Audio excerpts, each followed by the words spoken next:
This is your Pampanga Property Guide, and kasama natin ngayon dito si Ma'am Cheryl. Si Ma'am Cheryl, actually pangalawang property na niya ito with Sir Ruel.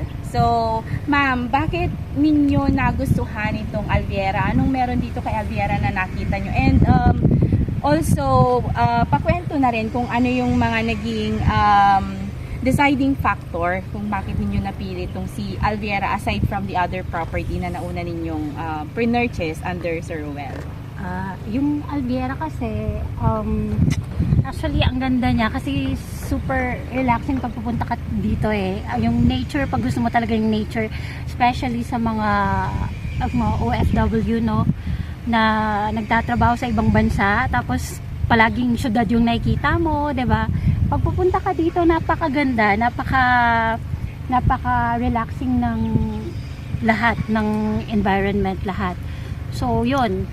Gustong-gusto ko yung area plus yung location niya, maganda. Madaling lumabas, madaling pumasok dito sa area kasi yung mga mga expressway na within the vicinity dito, napakaganda. And syempre, Alviera, Ayala Land, diba? Top siya, developer of our country. So, very trusted developer talaga siya. So yun, ganda. Maganda talaga siya. Alright, so very nice. So, totoo naman talaga yung Alviera natin. Actually, this is called Nuvali of the North. So, sobrang gandang aliwalas. And then, if you look on that side, nandyan lang yung yung Zambales Mountain Range natin. So, kitang-kita. Yan yung view mo every morning, every afternoon, every day.